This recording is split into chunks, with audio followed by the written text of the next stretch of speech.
प्यारे मित्रों, नमस्कार। अनाहत योग के दूसरे सत्र में आप सभी का स्वागत है। पहले एपिसोड में हमने देखा कि अनाहत नाद को कैसे सुने, अनाहत नाद के रहस्य क्या है। दोनों अंगूठों का प्रयोग करके हमने हमारे कान के द्वारों को बंद किया और भीतर परम ध्वनि में प्रवेश किया, शाश्वत संगीत का आनंद लिया। आज दूसरी विधि लेने जा रहे हैं। इस दूसरी विधि में प्रवेश करने से पहले कुछ थोड़ी सी बातें समझ लें। संत दरिया साहब कहते हैं, जात हमारी ब्रह्म है, माता पिता है राम। जात हमारी ब्रह्म है, माता पिता है राम। गिरह हमारा शून्य में, अनहद में विश्राम। दरिया साहब कहते हैं, अगर हमारे कोई सच्चे माता और पिता है तो वह राम है। जात हमारी ब्रह्म है, शून्य में है हमारा घर है, और अनहद में हम विश्राम करते हैं। ब्रह्म क्या है, राम क्या है, शून्य क्या है?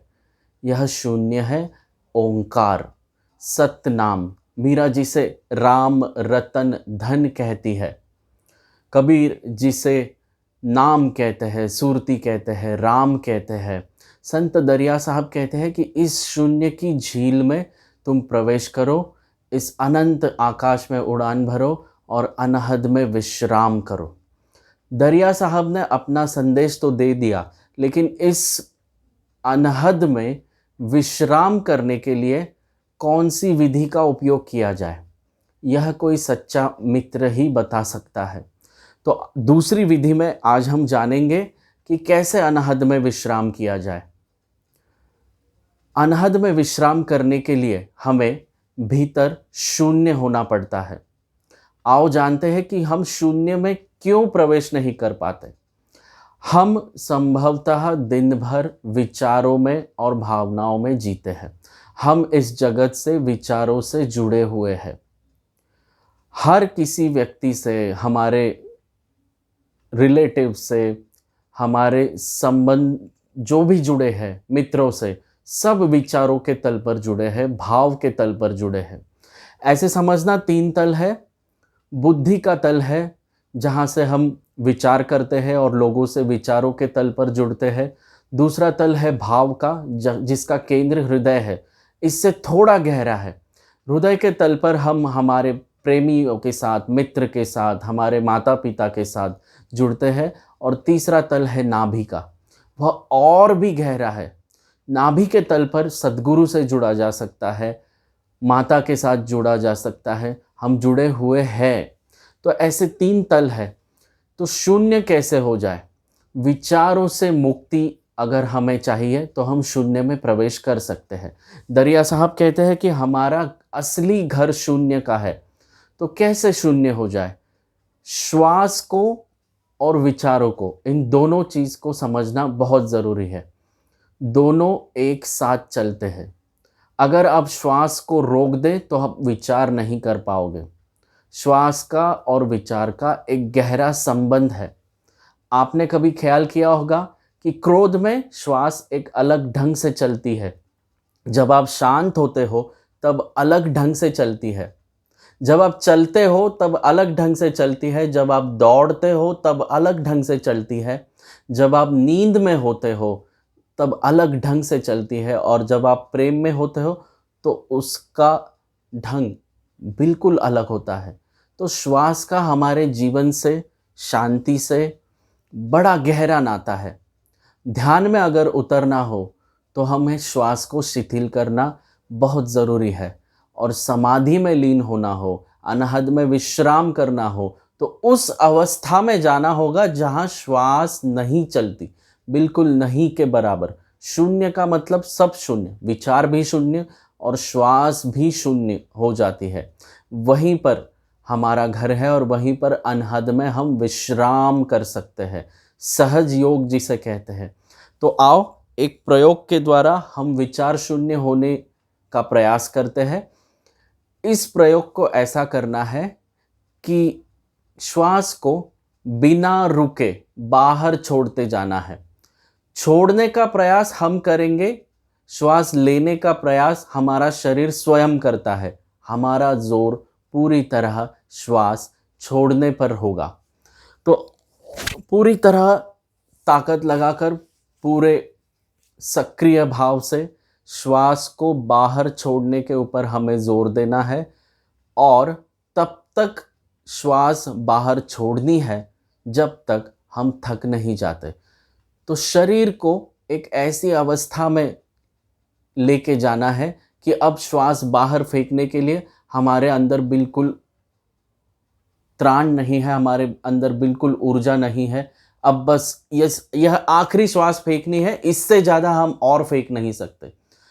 जैसे ही इस अवस्था में हम आते हैं, हमें शांत बैठना है और पूरी ऊर्जा सुनने में लगानी है।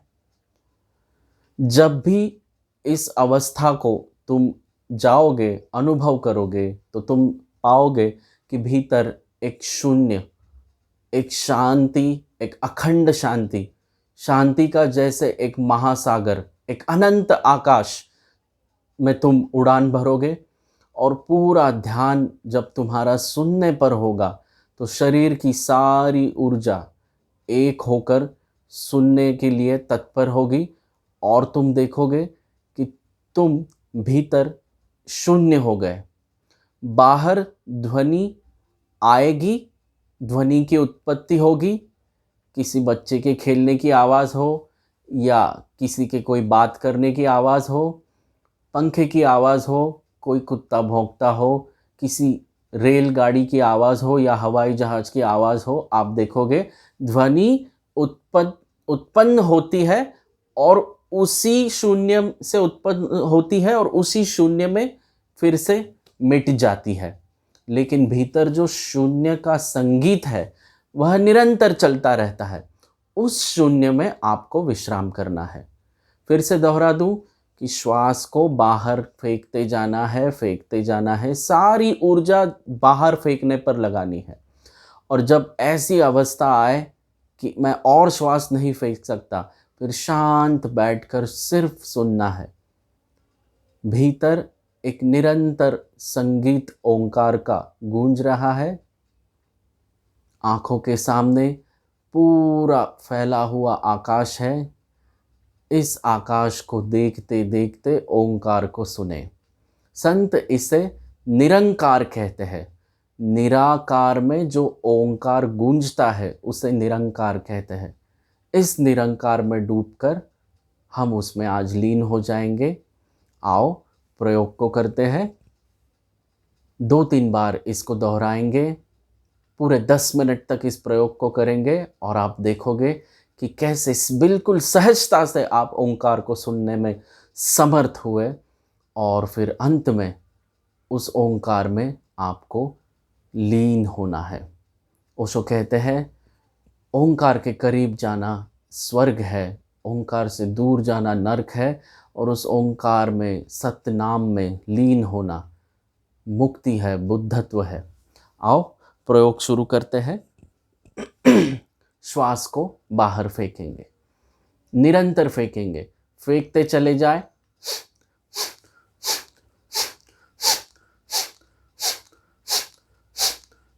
शून्य मुद्रा लगाकर इस प्रयोग को करें तो और लाभ मिलेंगे।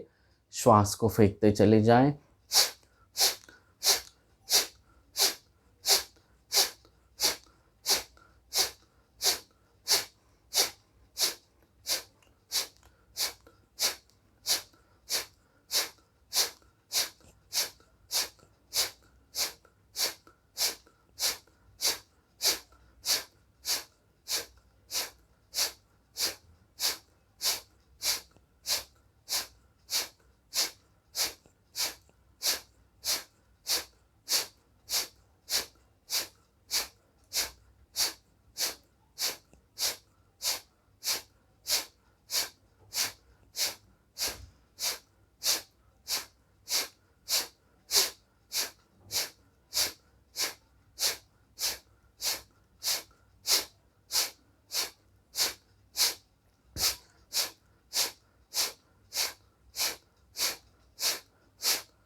सारा ध्यान सुनने पर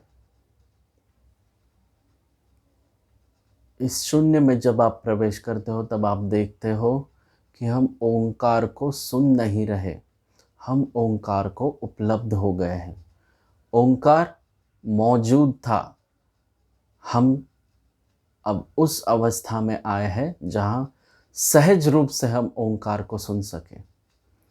ओंकार उसके सिंहासन पर मौजूद है, बस हमें थोड़ा आँख खोल कर देखना है, थोड़े हमारे भीतर के द्वार खोलने हैं, तो उस ओम मणि पद्मे हुम को हम उस प्रकाश को, उस आलोक को, उस दिव्य संगीत को सुन सकें।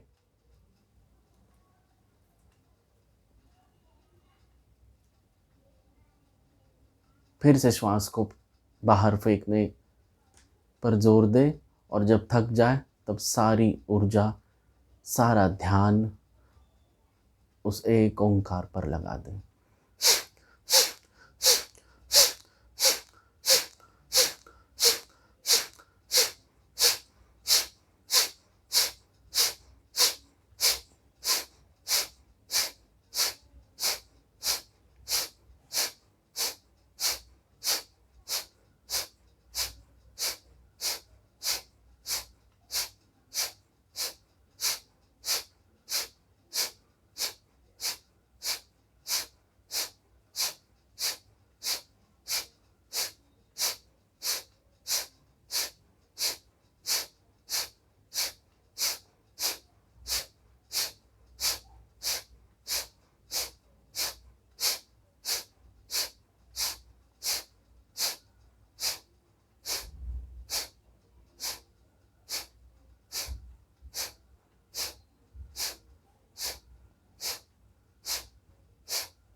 धीरे धीरे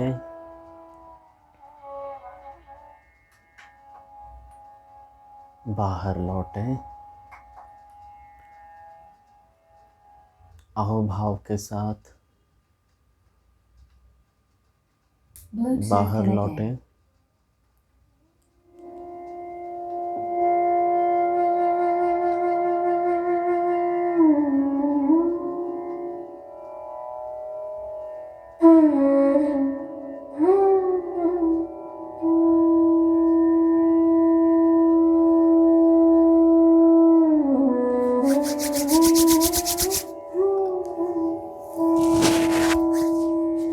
यथासंभव दिन भर में कभी भी आप इस प्रयोग को कर सकते हैं। कहीं आप बस में हो, ट्रेन में हो, हवाई जहाज़ में हो, कहीं भी आप प्रयोग कर सकते हैं। बड़ा सुंदर प्रयोग है। सुनने की कला आपको एक बार अगर आ गई तो इस झील में, अनंत की झील में आप प्रवेश कर सकते हैं। आज का ध्यान सत्र पूरा हुआ। बहुत बहुत धन्यवाद। मिलते हैं अगले सत्र में।